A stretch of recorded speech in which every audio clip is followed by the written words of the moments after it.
Hi, this is Stephen Filoramo with LifeWire News Service. This is a presentation on Autism Insights. We are here today at the Institute for Basic Research with research scientists Dr. Mohammed, Junaid, and Salonon Kuizon.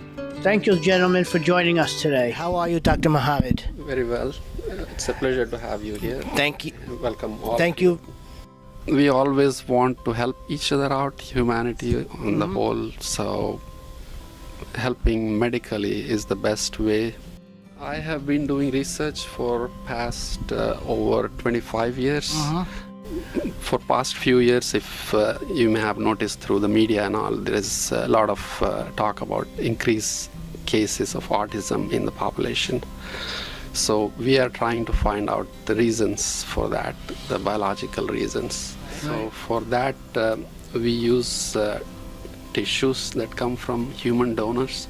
There are tissue banks that we collect tissues, we collect blood or tissues. From your research, has there been any cases where maybe Alzheimer's have been early onset with people with autism? To my knowledge, no, but Alzheimer can happen early in life too.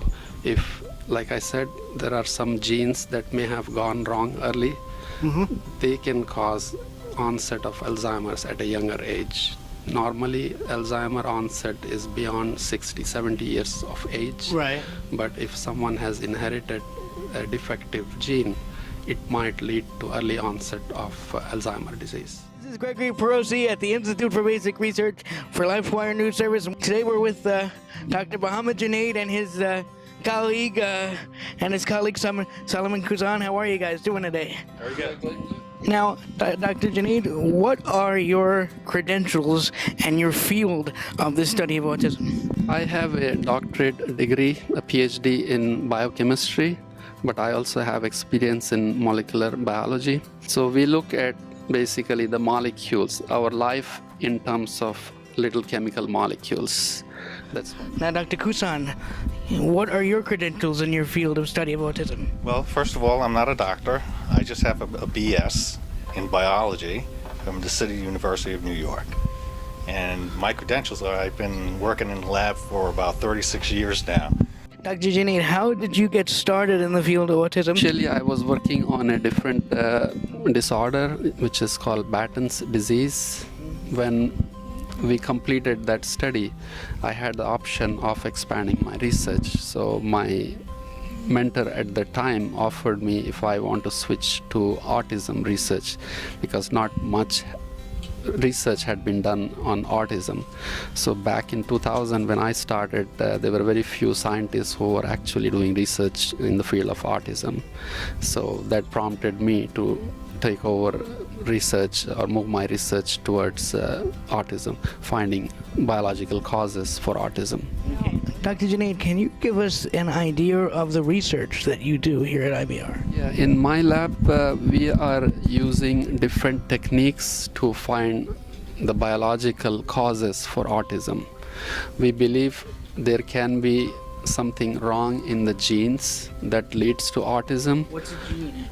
Gene is the genetic information that is present in our chromosome. Every one of us have genetic makeup, which is the chromosomes, and that information is transmitted through proteins which perform the actual biological function. So we are trying to find if there are any proteins that may have gone wrong in autism. So we use a technique called proteomics that looks at all the proteins in the cell, and we try to find some proteins that may have gone wrong. In this lab, we look at the genes and try to determine which genes are upregulated or downregulated.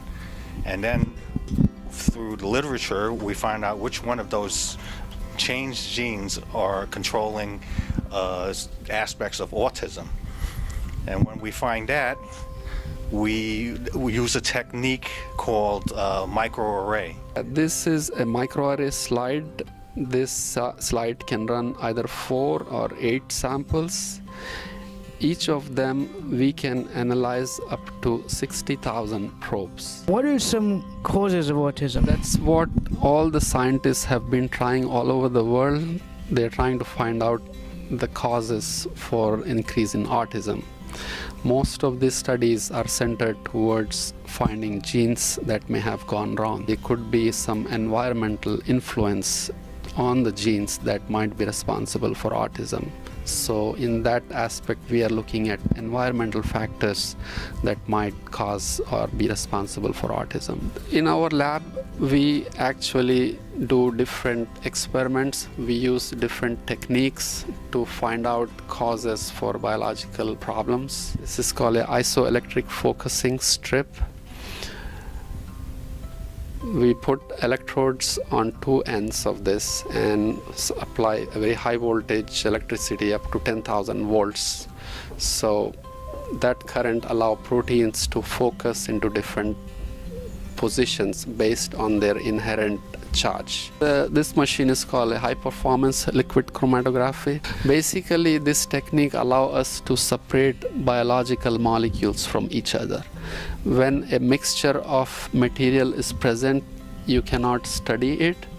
That's why we have to separate them into individual components. That's when we can pick up if a particular component is present or missing. When we spin a biological sample in liquid form, it allows us to sediment different materials based on the gravity. So we are just increasing the gravity by spinning it at a faster rate. This is just a shaker. We are shaking something. We need to shake some biological sample. We just put it on that.